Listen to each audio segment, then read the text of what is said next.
vamos a estudiar el ministerio de los diáconos y las diaconisas según la Biblia. Comencemos hablando del término diácono. El término diácono viene de una palabra griega, diáconos. En el Nuevo Testamento esta palabra se utilizaba para describir la labor que realizaba un siervo, un ayudante o un asistente. Más tarde se utilizó el término para nombrar a uno de los líderes que se escogían cuando la iglesia iniciaba. ¿Dónde y cómo se introduce la labor del diaconado en el Nuevo Testamento? Muy bien, la respuesta es en Hechos capítulo 6. En este capítulo se nos narra una situación que surgió cuando la iglesia comenzaba a crecer. Según los eruditos, en aquellos entonces habría alrededor de unos 20,000 creyentes. Como la mayoría eran de escasos recursos, un grupo de hermanos se dedicaron a atender sus necesidades y a compartirles alimento. Mientras la iglesia crecía y en el intento de los apóstoles de introducir un sistema de ayuda a los necesitados, surgió un problema imprevisto que ellos jamás imaginaban. Las viudas de los griegos comenzaron a murmurar y a quejarse de que no estaban siendo atendidas. Se comparaban con la atención que se les daba a las viudas judías. Esto comenzó a convertirse en un problema espiritual para la iglesia. Es por eso que la sierva del Señor, en el libro Hechos de los Apóstoles, la página 70, dijo o escribió: Satanás logró despertar las sospechas de algunos que anteriormente habían tenido la costumbre, y vean qué costumbre, de mirar con envidia a sus correligionarios y de señalar faltas en sus jefes espirituales. Como nos damos cuenta, la envidia siempre ha sido destructiva y criticar a los líderes espirituales nunca ha sido bueno. Esa es la razón por la cual los apóstoles vieron que esto podía convertirse en un problema muy serio, muy grave. Por lo tanto, ellos sugirieron que la iglesia nombrara un grupo de personas maduras espiritualmente hablando para que hicieran este trabajo. Hechos capítulo 6, versículos 2 nos dice: entonces los 12 convocaron a la multitud de los discípulos y dijeron: no es justo que nosotros dejemos la palabra de Dios para servir a las mesas. Y en el versículo 3 presentan la propuesta. Dice así el versículo 3: buscad pues, hermanos, de entre vosotros a 7 hombres de buen testimonio, llenos del Espíritu Santo y de sabiduría, a quienes encarguemos de este trabajo. Y el versículo 4 a continuación dice lo que ellos harían entonces: nosotros persistiremos en la oración y en el ministerio de la palabra. Eso pareció muy bien a la iglesia.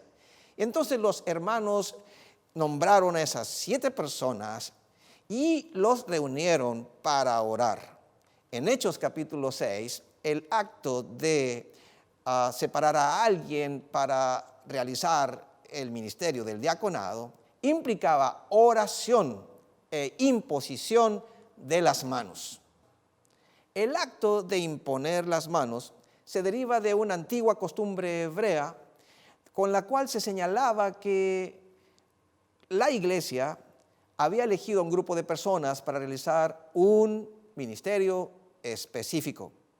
Y saben una cosa, el acto de elegir y apartar diáconos y diaconisas no es un asunto del pasado. Ahora este ministerio continúa a través de la Iglesia Adventista del Séptimo Día. Vean ustedes lo que dice el manual de la iglesia en la página número 71.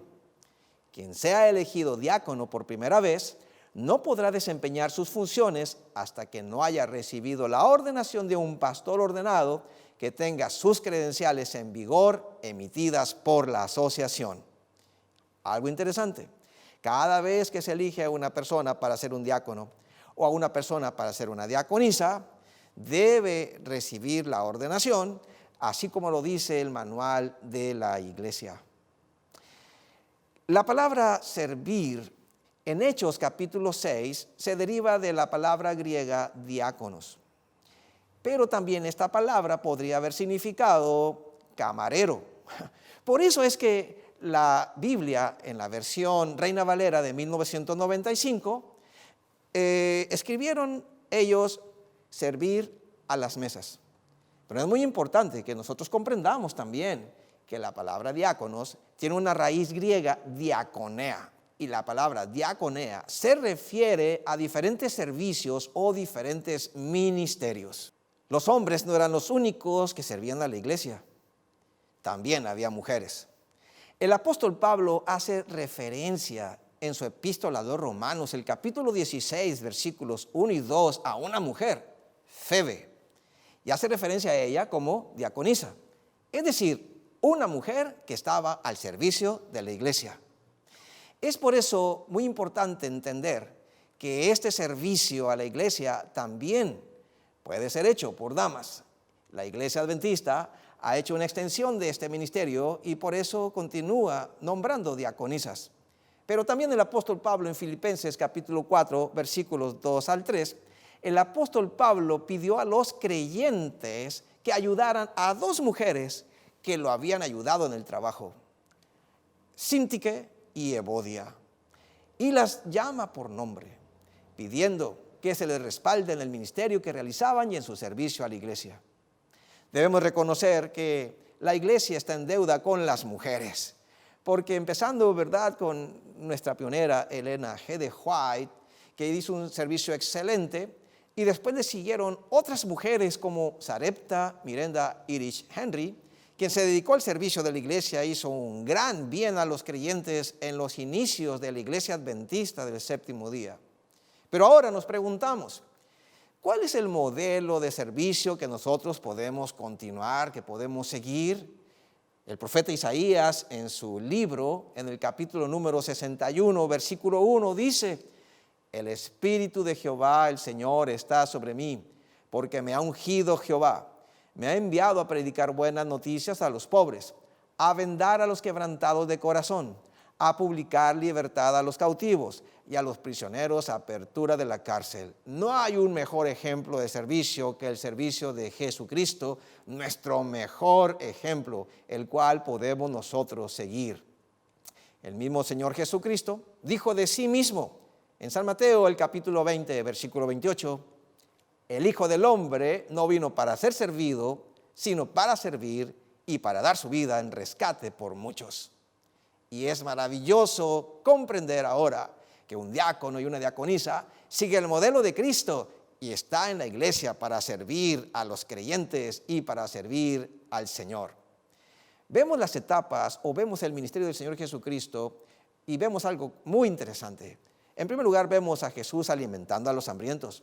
Vemos a Jesús cuidando a los pobres. Vemos a Jesús sanando a los enfermos. Vemos a Jesús teniendo compasión de los niños, amor por los niños. Y vemos a Jesús también teniendo una atención muy especial por las viudas de la iglesia. Y vemos a Jesús satisfaciendo todas las necesidades, sean físicas, emocionales, mentales o espirituales, de cada una de las personas con las que Él se encontraba.